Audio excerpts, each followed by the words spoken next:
Alors, si ce débat était mené il y a de cela 20 ans, c'est-à-dire au début des années 2000, comme on entend souvent dans les chaînes, dans les médias, on allait dire que ça avait du sens.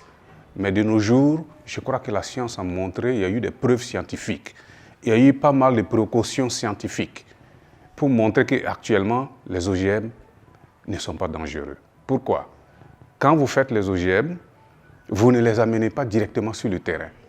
Il y a ce qu'on appelle les mesures de biosécurité. Il y a toute une évaluation où on associe beaucoup d'acteurs.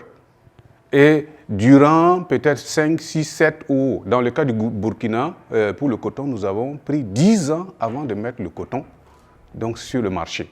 Ça veut dire que scientifiquement, on a montré que la technologie marche. Ensuite, il faut montrer que la technologie n'est pas dangereuse.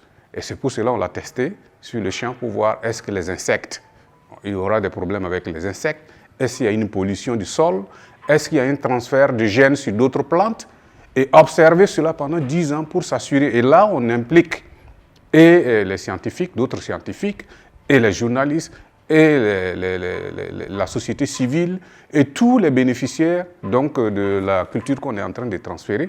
Et quand on suit toutes ces mesures de biosécurité, toute cette surveillance pour s'assurer qu'il n'y a pas de pollution, de la première journée de création jusqu'à la remise, 10 années après, on s'entoure de toutes les précautions pour dire après que l'OGM n'est pas dangereux. S'il est dangereux, dès les premiers moments, on le retire. Si on a bouclé le cycle d'évaluation, ça veut dire depuis sa création, tout au long de la phase d'évaluation, avec tout ce que on invite généralement pour pouvoir s'assurer que le public, ou du moins ceux qui vont l'utiliser après, n'auront pas de problème.